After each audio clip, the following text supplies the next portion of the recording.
Let's talk about the Dallas Cowboys, and then a little bit about Jon Bostic, and then we'll get to Cam Newton's dress code, which you'll not want to miss, by the way. So the Dallas Cowboys went into Washington, D.C., and scored 3 points against the Washington football team. I picked the Washington football team to win, not by this much, but it was an ugly game. It got even more ugly and pretty much unwatchable for me as a sports fan, but also a life fan, when Andy Dalton tried to make a slide after a run, and Jon Bostic lowers his head into Andy Dalton's helmet, knocking his helmet off.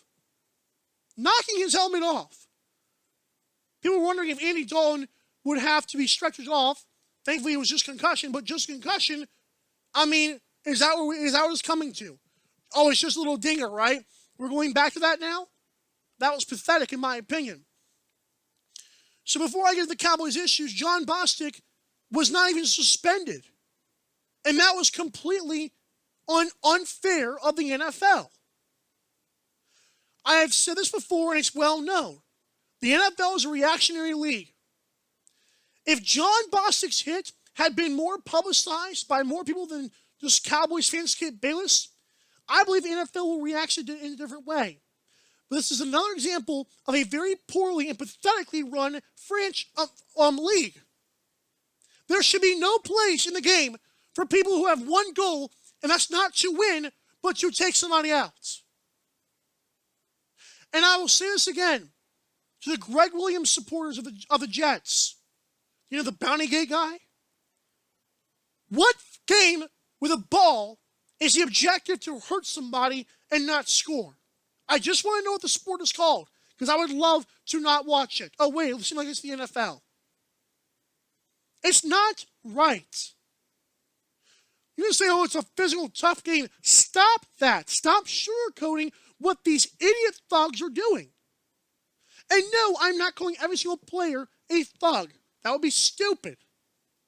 I'm saying the idiots like this guy and Vontaze Burfict should never be allowed in the league again.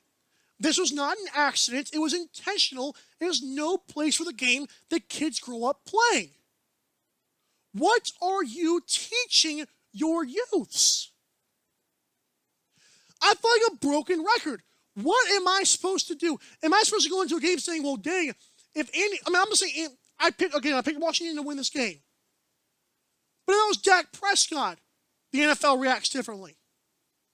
But I don't, as a fan, go into every single game saying, well, if the defense takes this guy out, they might win. That's not football. There's a difference between physicality and intentional violence. And Jon Bostic, not only making the play, but also not being suspended, is a complete and utter failure and disappointment by the league. It is not right, and I do not like supporting that kind of crap. Now the idiot that will say that, and then we'll go ahead and watch the games anyways, because sports is my life. But I highly disrespect idiots like Jon Bostic. I would beg to have him come on my show and tell me why I should think any differently. What he did was what people in the streets do. They hurt people. And that was wrong. As for the Cowboys, also Mike McCarthy does not do the team any favors. Apparently, he is not a very good head coach anymore, if he ever was. Mike McCarthy, on his resume right now, he's got a Super Bowl with Aaron Rodgers. Congratulations. The team sucks. The team sucks right now. You can blame a pathetic offensive line. But Mike McCarthy is the most uninspirational. Like, wait, we thought Jason Garrett was uninspirational. This Mike McCarthy guy might have him beat. He doesn't intimidate me.